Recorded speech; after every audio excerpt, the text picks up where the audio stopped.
देखिए, जिस जगह पर गाय को पालना चाहिए वहां आज लोग कुत्ते पाल रहे हैं। बड़ा दुर्भाग्य है। जहां गाय को बिठाना चाहिए उससे अच्छी जगह पे कुत्ते बैठ रहे हैं लोगों के, और ये सब कुत्ते बनने की तैयारी है। ये मैं नहीं कह रहा, ये भागवत कह रही है। क्योंकि राजा भरत ने मृग से मोह कर लिया तो क्या बना? मृग बना। और जिनको कुत्ते से ज्यादा प्रेम है, अब आप जानो, हाँ, लोगों के बिस्तर पे अरे ऐसे भोजन करते और साम बगल में कुत्ता बैठा। लोग माँ बाप के साथ में बैठ के भोजन करना पसंद नहीं करते साहब, इतने रियायती हो गए, लेकिन कुत्ते के साथ में बैठ के भोजन कर रहे हैं। कहने का भाव इतना सा है कि कुत्ते को रखो, मैं कुत्ते का विरोधी नहीं हूं, कुत्ते को रखो, लेकिन कुत्ते की एक सीमा है। कुत्ता आपके दरवाजे के बाहर शोभा देगा, आप दरवाजे के बाहर उसकी खूब सेवा करो, और अगर घर में सेवा करनी है तो अपने माँ बाप की करो या गाय माता की करो।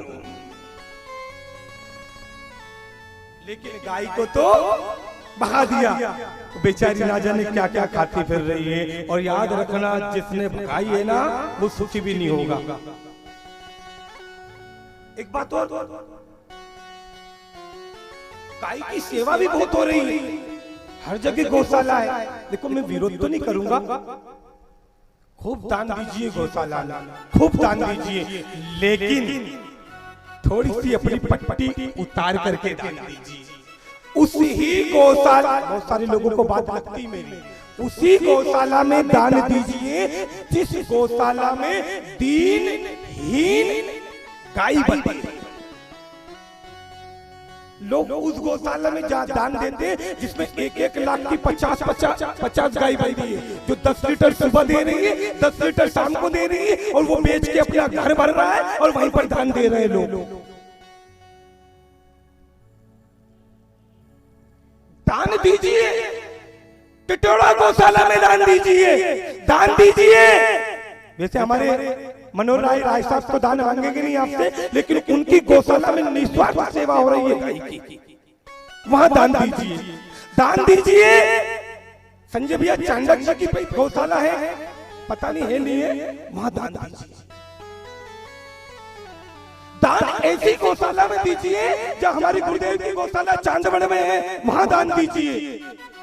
जिस गौशाला में दीनहीन गाय हो उनको दान दो, खूब दो, लेकिन ऐसी गौशाला में मत दो साहब। तो 10 लीटर सुबह दे रही है, 10 लीटर शाम को दे रही है, वो तो उसके घर, और वो गौशाला भी नहीं, फिर वो क्या है? वो डेयरी है, डेयरी।